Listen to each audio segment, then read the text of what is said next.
Yo guys, what is up? Max in a Borderlands 4 video, and today we got a massive buff patch for all Vault Hunters. We're going to be going over everything you need to know about the patch, as well as the Maurice's Black Market Vending Machine location, the weekly reset, and more. Hope you guys enjoyed the breakdown. Let's get right into it. So this patch is currently now live on all platforms, and they had some notes before we get into like the actual things. They said, welcome to our first significant balance patch. Our high-level goal for Borderlands 4 is to always provide players with the tools and means to build their perfect Vault Hunter. Through the combination of gear, firmware, skill, and specialization trees, we want players to experiment and craft theories, then put them to the test in combat. For today's update, we wanted to focus on creating greater build diversity by adjusting underperforming skills.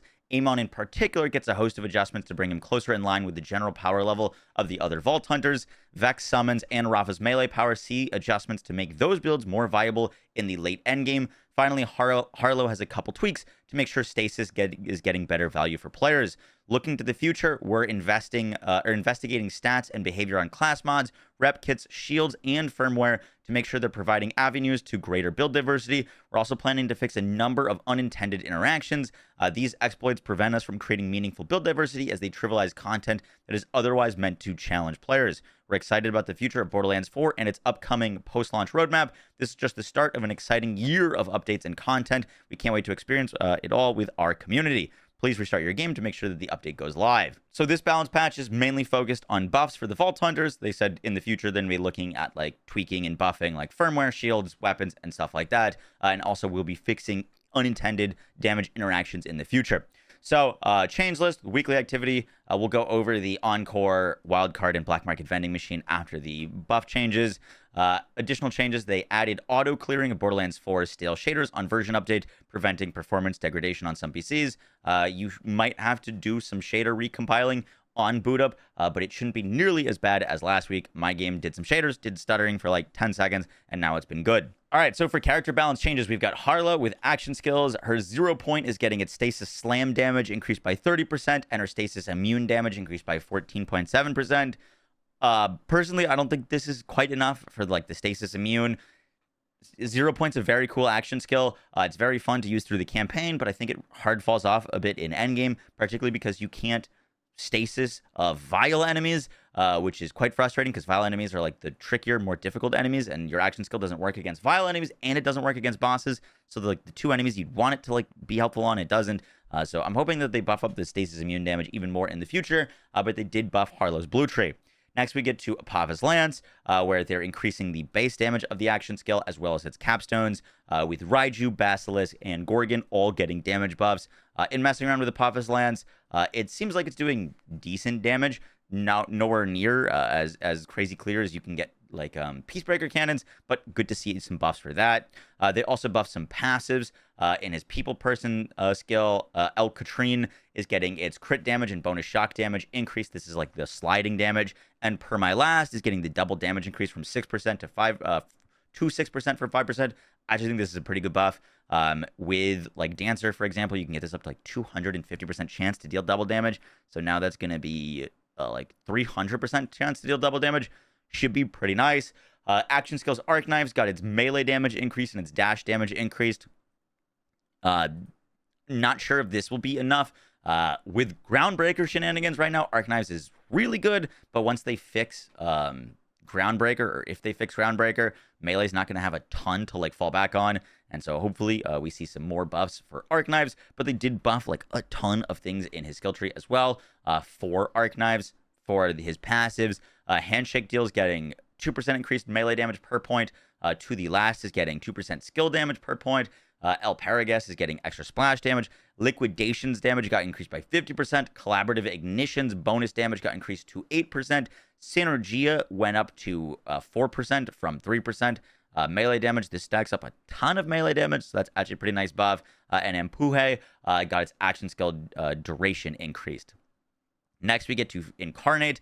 For Vex, they're buffing up Incarnate's damage. Incarnate itself wasn't great, but its skill tree was. So they're buffing up the Phase Explosion damage and the Eldritch Blast damage. Nice. I still think this is a little reserved, to be honest, for Eldritch Blast specifically, but we'll see. Vexcalation, the Energy Vampire damage got increased by 25%. Her capstones, Heart Piecer damage got increased by 22%. Desecration's Hazard damage got increased by 50%. Desecration's Airborne Burst damage got increased by 48%. and the Geist Wave damage got increased by 41%. All pretty nice buffs there. I actually haven't tried to make like a full Vex Eldritch Blast Phase Explosion build yet. There is a class mod, I believe it's called the Technomancer, that really like leans into that and makes it scale with ordnance damage as well. So might be trying that for some new builds. For the passives in Vexcalation, the radiation attunement and the radiation side of the skill tree saw some pretty big buffs. More splash damage. The Dreadlight hazard damage got increased by 100%, and Ars Arcana increases skill damage to 9%. This is also like a buff technically for like Bloodshot builds, because Bloodshots can scale Bloodshot damage off of skill damage. So interesting stuff there. Phase Familiar. Trouble got its health buffed by 10% and its damage increased by 21%. Here Comes Trouble. Violent Outburst damage increased by 12%. Vorpal Fang increased by 34%. Here Comes Trouble. Trouble damage increase. Bubble increased by 33%. They also buffed Blood is Magic, Claw and Bang by 1%. The Force Seal got a 1% buff. Once again, these are 1% per point, so it like nets out to more than that. And then they also buffed Harlowe Buffs Phase Daggers and the stacking melee damage from reoccurrence. These are basically straight buffs to the like melee Reaper build that I put out. Should be hitting even harder now, which is pretty sick. I do want to note that for Trouble, at least, I'd love to see some changes and some notes about buffing its AI and its targeting on enemies, because even by increasing its damage, I do think it needs some love towards its actual like pathing and targeting of enemies. So hope to see that in the future. Then we get to Amon. Now, Amon got a crazy amount of buffs. Just to show you with a quick scroll, this is all of the other 3 Vault Hunters, right? This is Amon. A lot of buffs, and a lot of very, very large buffs. So starting out with his Scourge, they gave him 50% increased max vengeance so that you can absorb more damage and deal more damage with the Forge Waves when consumed. And they increased the whip base damage by 27%. In Vengeance Augments, they increased blast damage by 45%. Molten Rebuke, this is the shield chuck, that like the flame shield that ricochets between enemies, 86 damage percent increase on that. Eternal Winter, which is the augment that allows you to just stay in your shield and like get duration back. They increased the massive Forge Wave damage by 100%. Stormlance got 52% increased damage, and its detonations got increased. So like basically from looking through these patch notes, it looks like they're really trying to buff up and make like action skill Amon a whole lot more impactful, and relying on his action skills for damage a whole lot more impactful. In his capstones, Glacial Rapture's cooldown got reduced, Forge Whip damage got increased, the Fissure damage got increased by 41%, and the Wrathful damage got increased by 46%. In his passives, a whole bunch of passive buffs, from gun damage to max health to action skill duration. World Breaker damage got increased by 50%. Very excited to try that out. Winter's Kiss increased damage dealt. Strike the Anvil increased damage dealt.